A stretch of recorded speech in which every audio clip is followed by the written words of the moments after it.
একটি ছোট্ট ব্যাঙ চুপচাপ নদী তীরে বসেছিল। সে একটা কাঠি আর সুতো দিয়ে মাছ ধরছিল।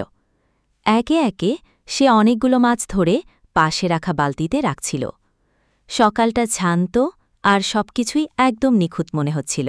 ঝোপের পেছনে একটা চালাক শিয়াল ব্যাঙটাকে দেখছিল। মাছ ভর্তি বালতি দেখে তার চোখ দুটো ঝলমল করে উঠল। সে ধীরে আর চুপচাপ কাছে আসতে লাগল, সবকিছু নিয়ে নেওয়ার পরিকল্পনা করছিল।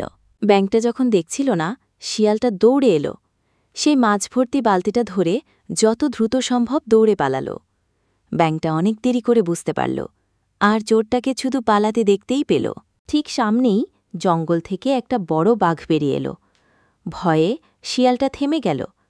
বাঘটা শক্ত হয়ে দাঁড়িয়ে রাস্তা আটকে দিল আর সরাসরি শিয়ালটার দিকে তাকাল। ভয়ে শিয়ালটা বালতিটা ফেলে দিয়ে জঙ্গলে পালিয়ে গেল। বাঘটা কিছু না বলে শুধু তার পালাতে দেখল। কিছুক্ষণ পরেই ব্যাঙটা সেখানে এলো আর তার মাছগুলো আবার নিরাপদে খুঁজে পেল। সেদিন সন্ধ্যায় ব্যাঙটা তার মাছ দিয়ে একটা খাবার তৈরি করল।